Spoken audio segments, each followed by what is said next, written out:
Hello everyone, কেমন আছো সবাই? আশা করি সবাই খুব ভালো আছো। আমি ঋতুপর্ণা, আমার একটা নতুন ব্লগে তোমাদের সবাইকে স্বাগত। আমি যেদিন ভিডিওটা শ্যুট করেছিলাম সেদিন ছিল জন্মাষ্টমী। আর আমার আজকাল করতে করতে আমি যেদিন ভিডিওটা পোস্ট করব সেদিন হয়তো গণেশ পুজো।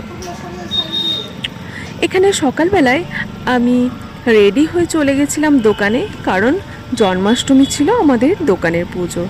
আর ঠাকুরমশাই পুজোর সমস্ত আয়োজন শুরু করে দিয়েছিলেন। এখানে চিড়ে সিন্নি, ঠাকুরকে স্নান করানো, ঠাকুরের অঙ্গরাগ, সমস্ত কিছু। আর আস্তে আস্তে এগুলো কমপ্লিট হয়ে যাওয়ার পর ঠাকুরের অঙ্গরাগ করার পরে পুজোর বিধি শুরু হয়ে গেল।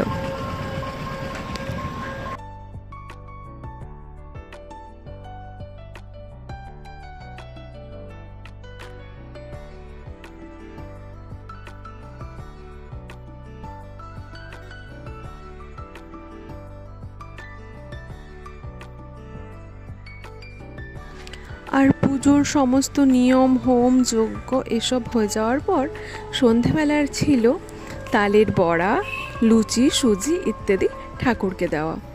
আর আমাদের তো গোপাল নেই, আমাদের আছে লক্ষ্মীনারায়ণ। সেই লক্ষ্মীনারায়ণকেই প্রত্যেক বছর জন্মাষ্টমীর দিনকে এই সমস্ত ভোগ আয়োজন করে দেওয়া হয়।